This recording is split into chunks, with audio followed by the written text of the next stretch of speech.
नमस्कार। आज मैं फिर आपके सामने अपराध की एक और घटना लेकर उपस्थित हुआ हूँ। ये भी उसी समय की थी जब मैं डीआईजी रेंज बरेली था। आज की घटना है जनपद बरेली से। 14 जनवरी 2020 को जब कड़ाके की ठंड पड़ रही थी, चारों तरफ धुंध फैली हुई थी, शाम को लगभग 6:45 बजे कंट्रोल रूम से एक सूचना प्रसारित हुई। सूचना ये थी कि थाना प्रेम नगर क्षेत्र के शास्त्री नगर मोहल्ले में किसी पुष्कर सिंह के यहाँ डकैतों ने उनके घर में लूटपाट की और डकैती डालकर चले गए। घर वालों को बंधक बना लिया और सारा सामान लूट कर फरार हो गए। शाम को 6 बजे डकैती की बात शहर में, बीच शहर में, शास्त्री नगर जैसे घने मोहल्ले में ये गले उतर नहीं रही थी। एसएसपी ने फौरन इंस्पेक्टर प्रेम नगर, जो बलवीर सिंह थे, उस समय बहुत दिनों से थे और बहुत अच्छा फील्ड ऑफिसर है, उससे कहा कि फ़ौरन मौके पर जाकर बताइए, ऐसा तो नहीं है किसी ने झूठी सूचना दी हो या सूचना देने के पीछे किसी का कोई अल्टीरियर मोटो न हो। खैर, थोड़ी देर में ही एसएसपी ने मेरे राजकीय फ़ोन पर फ़ोन किया और उन्होंने बताया कि सर, एक बड़ी घटना हो गई है। प्रेमनगर थाना क्षेत्र में मैंने एसएचओ प्रेमनगर को भेजा था और घटना बिल्कुल सही है, डकैती हुई है।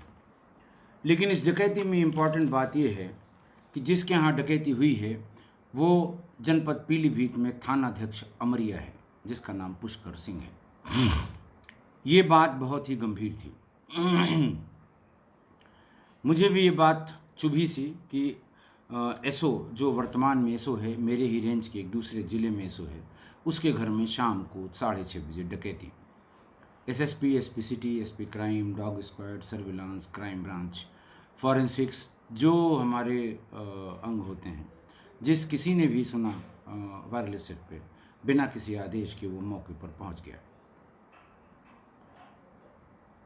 वायरलेस पर यह भी आया कि जिन पुष्कर सिंह के यहाँ डकैती हुई है, उनको पीलीभीत में उनके थाने पर सूचना दे दी गई है। लोगों को समझने में देर नहीं लगी कि वही पुष्कर सिंह हैं जो काफ़ी समय तक बरेली में भी अलग अलग थानों में या अलग अलग कैपेसिटी में तैनात रहे हैं। इसे सुनकर मैं भी तुरंत मौके पर पहुंच गया। पतली पतली गलियों वाला बहुत घना बसा हुआ मोहल्ला है। मुख्य मार्ग से जैसे ही शास्त्री नगर की तरफ भीतर जाएंगे, एक बड़ा सा गेट है। बिल्कुल सटे हुए मकान हैं, दाएं तरफ और बाएं तरफ छोटी छोटी गलियां हैं। पुलिस की सारी टीमें और जितनी जिले की मीडिया थी सब वहीं पहुंची हुई थी। लोग उन गलियों में समा नहीं रहे थे।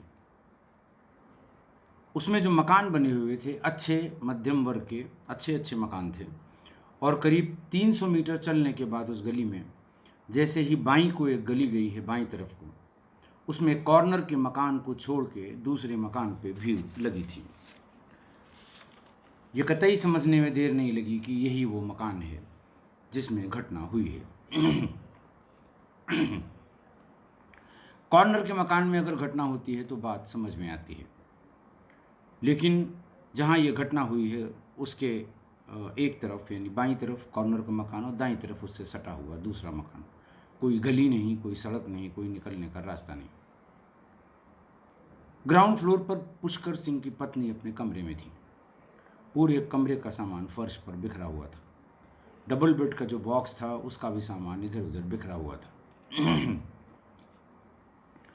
बिखरे हुए सामान में पुरानी वर्दी, एक नई वर्दी जिसमें पुष्कर सिंह की नेम प्लेट लगी थी, स्टार्स लगे हुए थे, और पुरानी पीकैप। ऊपर से कोई सामान, ये कोई अटैची निकाल रहे होंगे, उसमें पुरानी पीकैप नीचे गिर गई।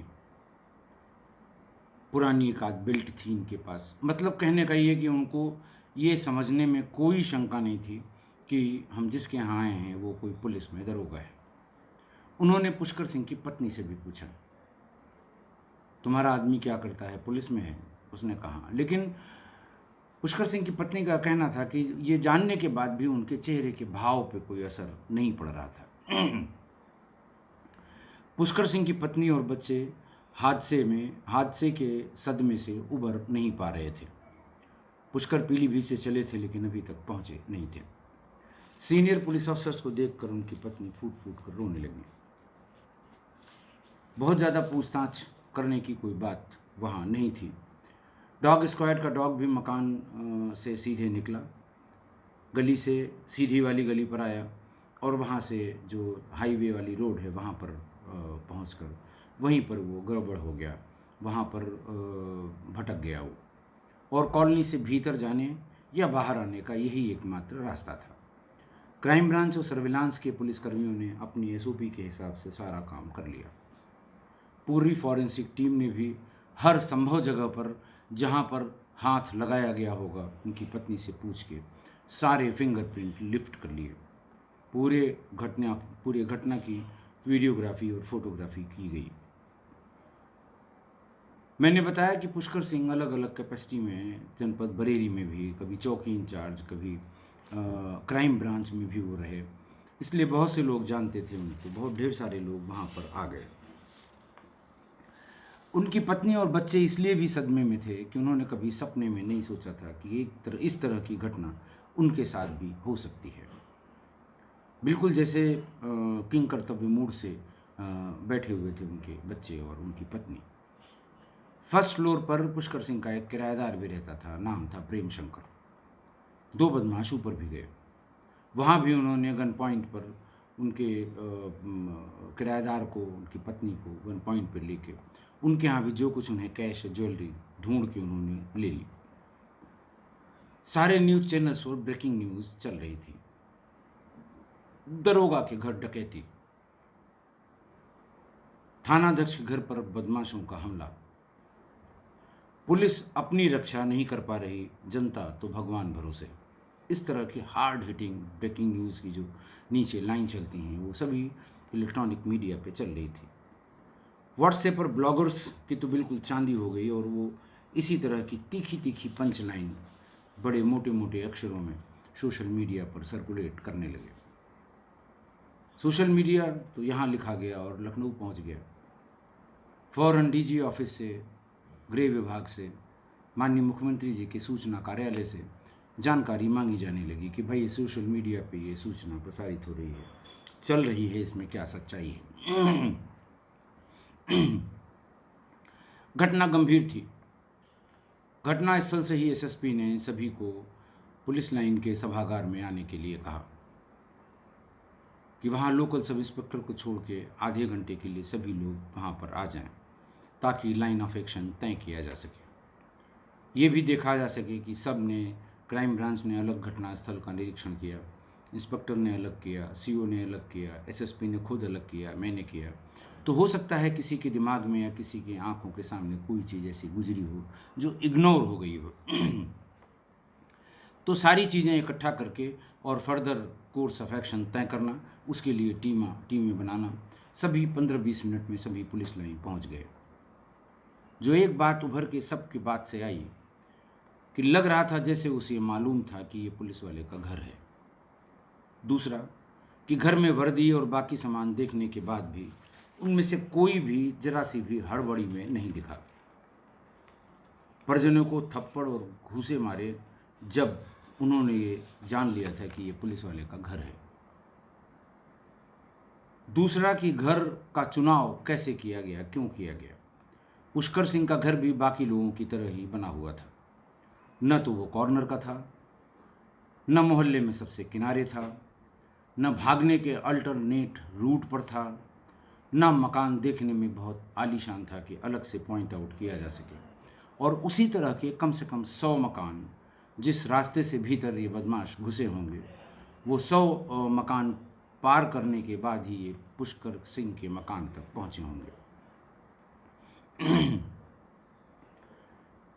पुष्कर सिंह आ गए थे। पुष्कर सिंह को भी बुलाया गया था। पुष्कर सिंह से कहा गया कि देखिए, आप खुद ही क्राइम ब्रांच में भी रहे हैं, पुलिस अफसर हैं, बहुत ढेर सारे बड़े गैंग्स पे आपने काम किया है, उनके विरुद्ध कार्रवाई की है, तो पुलिस आपके यहाँ बार बार पूछताछ के लिए नहीं जाएगी।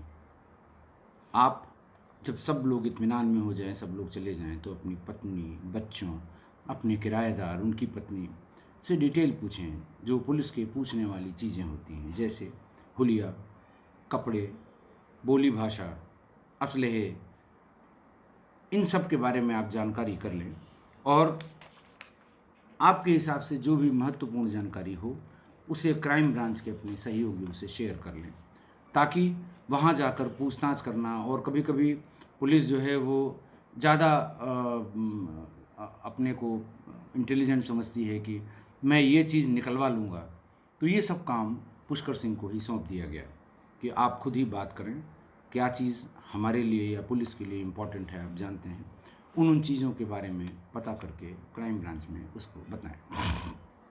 वहीं पर जब ये सामान्य बातें पता लग गईं तो वहीं पर 5 टीमें अलग अलग बना दी गईं।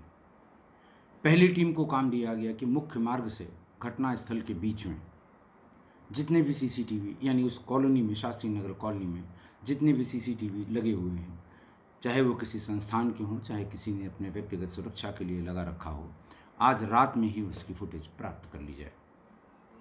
घटना के समय, जो घटना का समय बताया गया है, उससे थोड़ा पहले और उसके थोड़ा बाद कॉमन आदमी अगर उसमें जो जाते समय और आते समय एक ही हो, वो अगर दिखता है तो उसको फिर आगे परसू किया जाए, किस दिशा में मुड़ा, वहाँ कौन सी सीसी।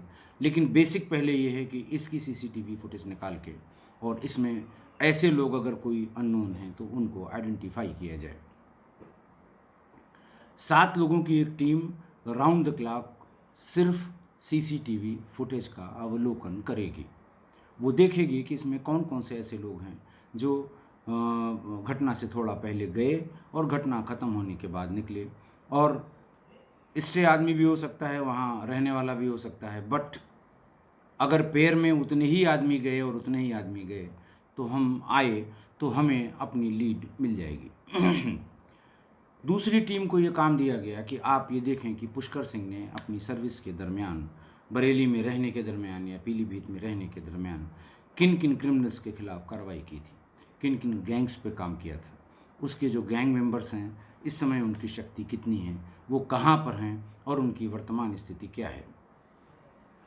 तीसरी टीम बनाई गई कि जिस तरह की डेयरिंग हाउस रॉबरी यहाँ हुई है, शाम को 6:30 बजे घने मोहल्ले में, पास पास सटे सटे मकान, आमने सामने के मकान की दूरी भी 10 मीटर से ज़्यादा नहीं, इस तरह की डेयरिंग हाउस रॉबरी आसपास के जनपदों में पिछले 6 महीनों में कहाँ कहाँ हुई है।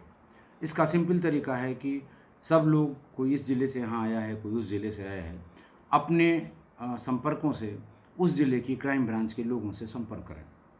कहीं भी घटना हुई होगी क्राइम ब्रांच की जानकारी में होगी, तो क्राइम ब्रांच के लोगों से संपर्क करके इस तरह की घटना अगर हुई है तो उसकी मोडस ऑपरेंडी क्या थी, उसमें कैसा मुकदमा लिखा गया, अब तक उसमें विवेचना में क्या कार्रवाई हुई, कोई अगर सीसीटीवी फुटेज मिली हो, कोई एक्स्ट्रा जानकारी घटना के संबंध में मिली हो तो वो इकट्ठा करके ले आएँ।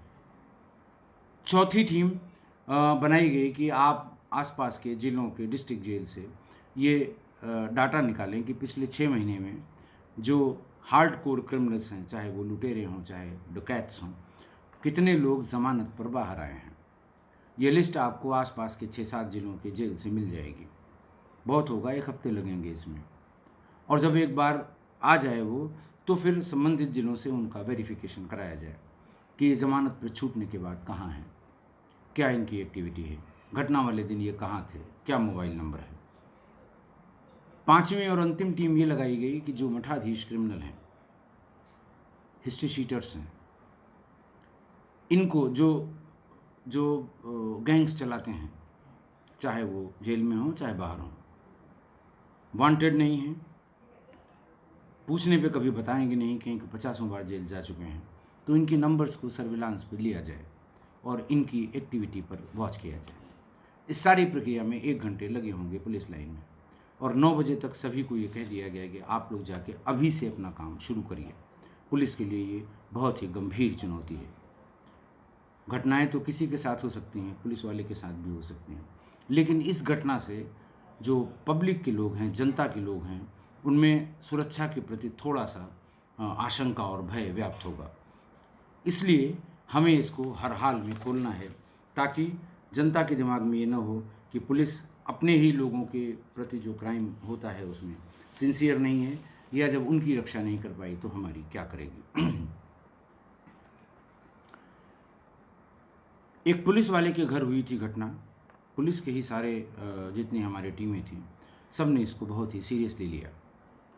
उसी दिन घटना स्थल से लेके और जो हाईवे है वहाँ तक कुल 11 सीसीटीवी लगे हुए थे, छोटे भीतर की तरफ जिनका मुंह था, प्राइवेट और कुछ दुकानों में भी। इन सब की सीसीटीवी फुटेज घटना से 1 घंटे पहले और घटना के 1 घंटे बाद की निकाल ली गई। घटना के आधे घंटे पहले दो के पेयर में 6 लोग भीतर जाते हुए अलग अलग गए, बिल्कुल ठीक पीछे नहीं। पहला निकल गया, उसके 4 मिनट या 10 मिनट बाद दूसरा निकला। इस बीच में तमाम लोग पैदल भी निकले, तमाम लोग मोटरसाइकिल से निकले, तमाम लोग गाड़ियों से निकले। लेकिन दो के पेयर में 3 लड़के दिखाई दिए, 3 पेयर दिखाई दिए, यानी 6 लोग। करीब 50 मिनट बाद फिर वही वापस आते हुए दिखाई दिए गली के मुहाने तक। ये तय हो गया कि घटना के समय से पहले यही लोग गए और घटना के बाद यही एक साथ लौटे। बाहर निकलते समय ये गली के मुहाने से दाहिनी तरफ मुड़ गए। जो सीसीटीवी फुटेज इकट्ठा करने वाली टीम थी उसका काम हो गया। अब आगे उसे मुख्य मार्ग पर लगे हुए सीसीटीवी, जो बड़े बड़े संस्थानों के सीसीटीवी, बैंकों में जो सीसीटीवी लगे हैं बाहर के लोगों पे निगरानी करने के लिए, वो बहुत काम के होते हैं हमेशा किसी क्राइम के होने पर। एक दिन लगा उस तरह की सारी फुटेज इकट्ठा कर ली गई और पता चला कि जब ये दो की ग्रुप में दाहिनी तरफ मुड़े, 2 ही ग्रुप यानी 4 लोग दाहिनी तरफ मुड़े थे, बाकी 2 लोग किधर मुड़े किसी सीसीटीवी में नहीं आ पाया। वो जो 2 लोग गए वो करीब 100 कदम आगे की तरफ गए होंगे, उनमें से 2 पैदल ही दूसरी तरफ जाने लगे, मतलब बाईं साइड को छोड़ के दाहिनी साइड की तरफ निकल गए और फिर बाद में सीसीटीवी से उन्हें ट्रैक नहीं किया जा सका। लेकिन जो 2 वहाँ पे थे जिनके हाथ में कुछ सामान भी था, जो पिट्ठू वाला बैग था वो बैग भी था, उनको सामने से आती हुई एक गाड़ी दिखाई दी। उसको देखते ही वो हल्का सा किनारे होकर रुक गए। गाड़ी उनके सामने आकर यू टर्न हुई और फिर उस तरफ को उसका मुंह हो गया। ये दोनों हल्की हल्की चाल में उसी गाड़ी इको गाड़ी में बैठ गए और इको गाड़ी फिर बहुत तेज़ी से नेशनल हाईवे पर भागने लगी। लेकिन यहाँ जो हाईवे के सीसीटीवी थे, किसी में भी इको गाड़ी का नंबर क्लियर नहीं हुआ। बहुत कोशिश के बाद भी नंबर क्लियर नहीं हुआ। आगे जाने पर वो उस गाड़ी को हर हाल में टोल प्लाज़ा को क्रॉस करना था। तो जिस समय वो मुड़ के चली है, लास्ट फुटेज में जो समय था उस समय और टोल प्लाज़ा तक पहुंचने के समय को नापने के लिए इको ही गाड़ी एक मंगवाई गई प्राइवेट, और उससे पूरी स्पीड से टोल प्लाज़ा और सामान्य स्पीड से टोल प्लाज़ा तक पहुंचने में कितना समय लगा ये नोट किया गया। और उस समय में ±5 मिनट्स के बीच में जितनी इको गाड़ियां वहां से क्रॉस हुई हैं सबके नंबर लिए गए। कुल 5 इको गाड़ियां उस टाइम फ्रेम में अलग अलग गेट से क्रॉस हुई थी। आप जानते हैं कि टोल प्लाज़ा में जो सीसीटीवी लगे होते हैं उनका पर्पस गाड़ियों के नंबर प्लेट पर पड़े नंबर को पढ़ना ज़्यादा होता है। वहाँ से पास होने वाली हर गाड़ी के नंबर प्लेट स्पष्ट अलग कैमरे में रिकॉर्ड होते हैं। तो ऐसी 5 गाड़ियाँ जो उस टाइम फ्रेम में, यानी जहाँ से वो 2 लोगों को बिठा के चली, वहाँ से टोल प्लाज़ा तक पहुँचने में फास्टेस्ट स्पीड में कितना समय लगा, नॉर्मल स्पीड में कितना समय लगा, ±5 मिनट्स। ये 5 गाड़ियाँ मिल गई। उन 5 का वेरिफिकेशन सावधानी से किया गया, कई दिन लगे। और फिर वहाँ से आगे चल के जब ये डाइवर्जन होता है, कुछ लखनऊ की तरफ लोग जाते हैं, कुछ उधर गाज़ियाबाद की तरफ जो रोड है उधर जाती है, कुछ हरिद्वार जाने वाले किस रास्ते से जाते हैं, हर रूट पर कोई न कोई टोल प्लाज़ा पड़ता है। एक टीमें सभी टोल प्लाज़ा पे बैठ देकर ये देखा गया कि इनमें 5 में से कौन कौन सी गाड़ियाँ किस तरफ गई हैं। इनमें से 2 गाड़ियाँ जो दूसरी दिशा में गईं, उनका रजिस्ट्रेशन नंबर जिनके नाम था वो बिल्कुल सही लोग निकले। वो घर परिवार के लोग थे, उनको वेरीफाई कर लिया गया, उनसे बात कर ली गई, वहाँ उस समय पास होने का जेन्युइन कारण भी बता दिया। अब जो 3 बची वो पश्चिमी उत्तर प्रदेश की तरफ गई थी। ज़ीरो इन करते करते उनमें से एक गाड़ी गाज़ियाबाद के घुसते समय जो टोल प्लाज़ा था वहाँ तक वो गई है, लेकिन उसके बाद दिल्ली के टोल प्लाज़ा या दिल्ली के बॉर्डर में कहीं रिकॉर्ड हुई नहीं है। यानी उसका मतलब ये था कि वो गाज़ियाबाद तक ही गई थी। फिर गाज़ियाबाद में फुटेज देखी जाने लगी अलग अलग रोड्स पे, और 1 हफ्ते की मशक्क़त के बाद ये तय हो गया कि ये गाड़ी जिसका नंबर प्लेट फर्जी है वो मोदी नगर गाज़ियाबाद के रहने वाले एक बहुत अच्छे बदमाश की है, जिसकी बहुत लंबी क्रिमिनल हिस्ट्री है।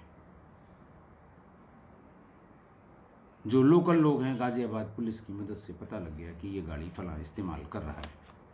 उसका नंबर लिया गया, CDR निकलवाई गई और वो घटना हमारी मैच हो गई।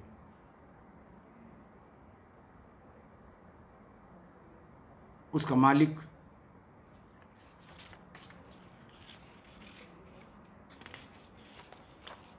गाज़ियाबाद के मोदी नगर का एक शातिर अपराधी था। इको गाड़ी की बरामदगी हुई। उसके बाद धीरे धीरे करके 4 लोग एक साथ मिले और बाकी मेंबर्स भी पकड़े गए। इस पूरी कवायद में 2 महीने लग गए। जो गैंग लीडर था वो था rice Ahmad, resident of बिस्सौपुर, Modi नगर, गाज़ियाबाद। बाकी 3 जो उसके साथ पकड़े गए, जो कहीं वारदात करने की फिराक में गाज़ियाबाद की तरफ से निकले थे। दूसरा था Ayyub, resident of Lisari gate, Meerut. तीसरा था सलीम शेखी, एलियस दीवाना, लिसाड़ी गेट, मेरठ। इनके पकड़े जाने के बाद इनसे बहुत कड़ाई से पूछताछ हुई। पूछताछ के सारे अध्याय अप्लाई किए गए, सारे यंत्र इस्तेमाल किए गए, बहुत ही रिगरस पूछताछ हुई।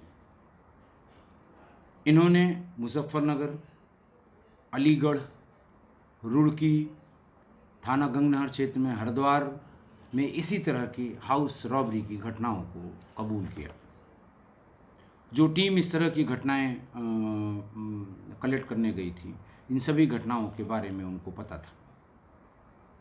वो वादी से भी मिले थे और जो IO उस समय इन्वेस्टिगेट कर रहे थे उनसे भी वो टीम के मेंबर्स मिल के आए थे। इनसे उसको क्रॉस कराया गया कि कैसा घर था, किधर से घुसे थे, क्या गया था, कौन मिला था, और ये घटनाएं सब सही सही खुल गई। सभी जिलों के क्राइम ब्रांच को, संबंधित थानों को इन्फॉर्म किया गया कि वो भी आकर पूछताछ कर लें। इन सभी जिलों की कहीं कहीं की घटनाएं बहुत गंभीर थीं। उन्होंने आके अलग अलग पूछताछ की और सभी घटनाओं में इस पूरे गैंग की संलिप्तता पाई गई। 4 जो बरेली पुलिस को मिल गए थे, इसके अलावा 3 जो भाग गए थे। बाकी जिलों ने कि 3 में से एक भी उनका मिल जाएगा, उनके यहाँ से चार्जशीट लगेगी उसके खिलाफ, तो मुकदमे में उनके दम आ जाएगा। जो मुकदमे में उनके, जिसको कहते हैं कि उनके मुकदमे में भारीपन आ जाएगा, उनके मुकदमे में जोर आ जाएगा और ट्रायल में हमें ज़्यादा आसानी होगी। 5 जिलों की पुलिस ने जो ताबड़तोड़ दबिश दी है इन तीनों भगोड़ों पे, जिनमें से एक का नाम Azharuddin, resident of Lisari Gate, दूसरा रिहान उर्फ Shahid, resident of Lisari gate, Meerut, और तीसरा मुनीश अहमद, मोदीनगर, गाज़ियाबाद। इनके परिजनों के यहाँ दबिश हुई, लाला के थानों पर बिठाया गया। इन तीनों ने अलग अलग पुराने मुकदमों में अलग अलग ज़िलों में सरेंडर कर दिया।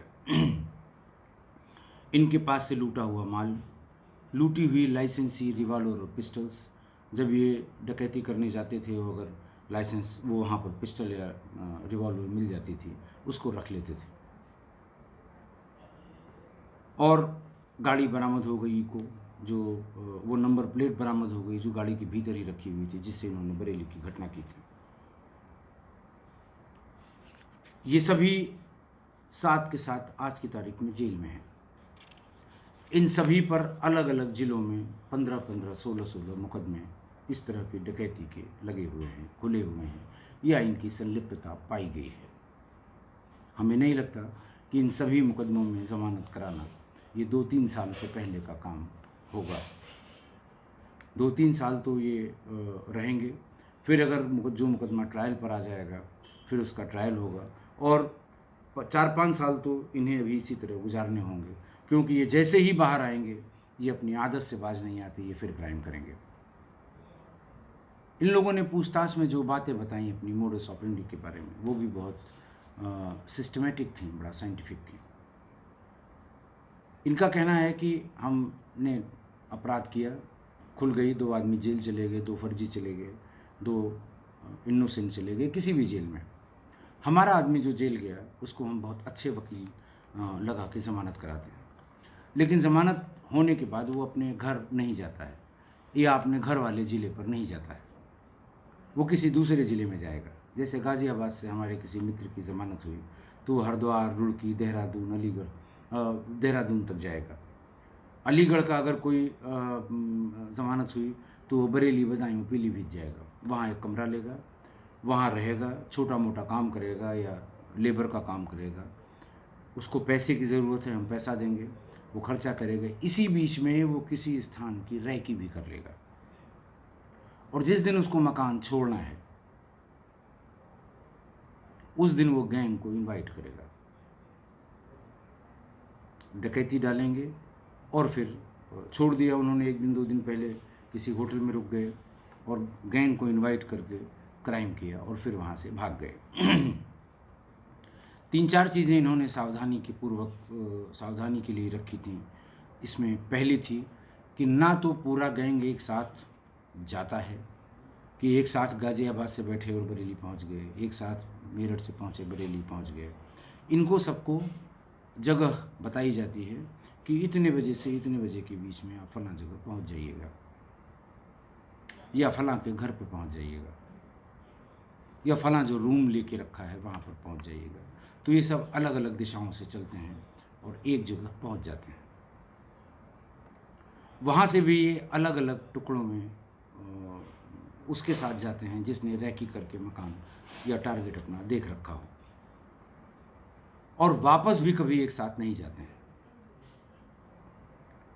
जैसे इन 6 लोगों में सिर्फ 2 लोग गए, बाकी 4 लोग अलग अलग जगह चले गए, ताकि अगर कभी इंसिडेंटली ये इंटरसेप्ट हो जाए तो पूरा गैंग ना बंद हो। कोर्ट कचहरी में पैरवी करने के लिए, वकील को पैसे देने के लिए, बाहर ज़मानत पे उसे लाने के लिए, फर्जी जामीनदार देने के लिए, इन सब के लिए बाहर आदमी की आवश्यकता है। दूसरा, घटना के दिन ये अपना मोबाइल घर पे छोड़ के आते हैं। वो मोबाइल जिसके बारे में उनके घर वालों को जानकारी है या उनके गैंग मेंबर्स को जानकारी है, वो तो घर पे रहेगा। किसी दूसरे का मोबाइल या कोई नया मोबाइल खरीद लेते हैं, जो घटना होने के तुरंत बाद स्विच ऑफ करके फिर रख देते हैं, सिम तोड़ के फेंक देते हैं। इसीलिए कभी भी ये जो सर्विलांस के कंसेप्ट्स हैं, BTS का है, डंप डाटा का है, घटनास्थल की सेल ID का है, रिपीटिशन ऑफ नंबर्स का है, 3 अलग अलग घटनाओं में कोई कॉमन नंबर निकालने का है, इनमें किसी में ये फिगर नहीं करते हैं, क्योंकि अपना फ़ोन लेके ये चलते ही नहीं, या तो स्विच ऑफ करके या चलता हुआ अपने यहाँ साइलेंट करके कहीं छोड़ आएंगे। वारदात के समय ये एक दूसरे का सही नाम नहीं बुलाते।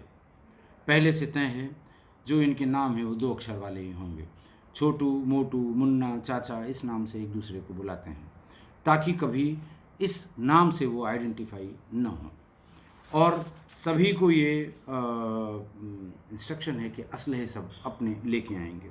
ऐसा नहीं होता कि एक आदमी सारे असलहे लेकर आएगा और उनको बांट देगा। सब अपने अपने ले आएंगे।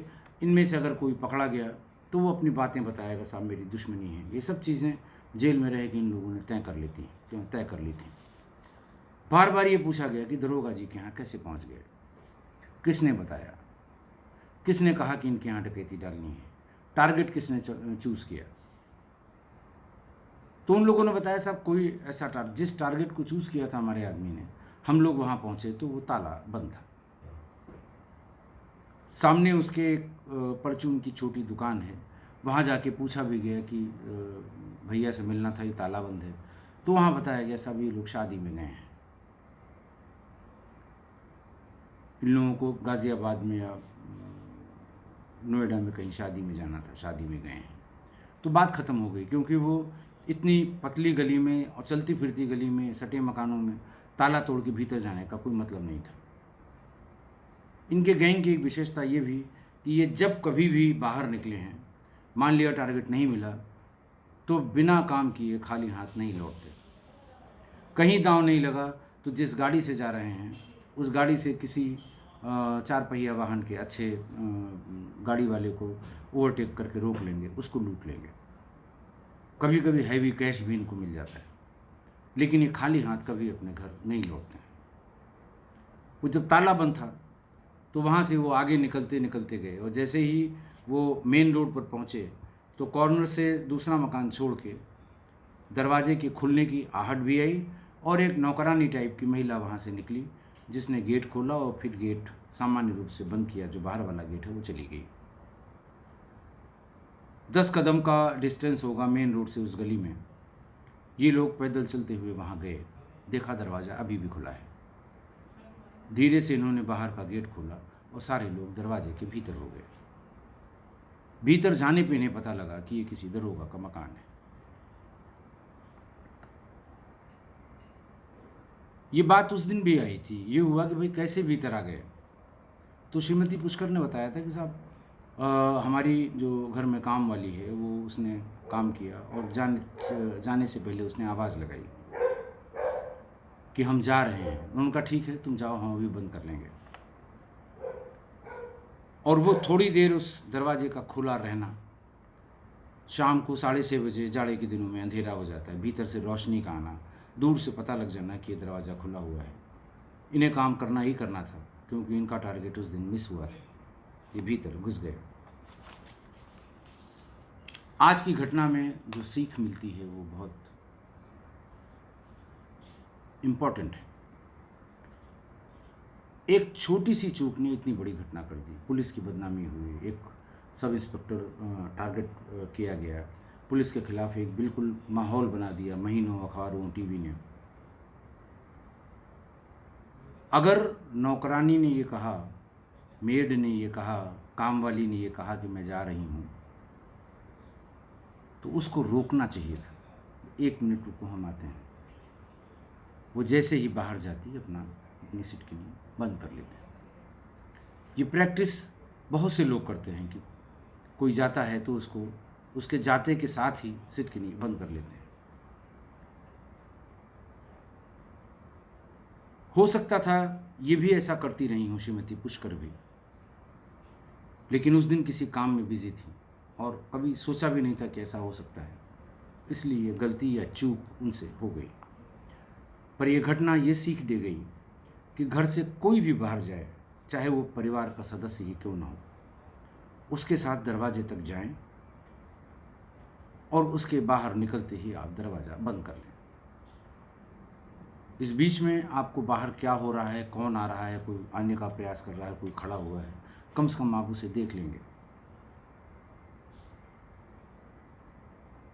तो इस छोटी सी चूक और ये घटना एक सीख भी दे गई, और बड़ी सीख दे गई कि आप हमेशा ऐसा करते हैं लेकिन एक दिन नहीं किया और घटना हो गई, और आप हमेशा ऐसे ही लापरवाह रहते हैं तो एक दिन किसी न किसी दिन घटना हो जाएगी। आज के लिए बस इतना ही। बहुत बहुत धन्यवाद।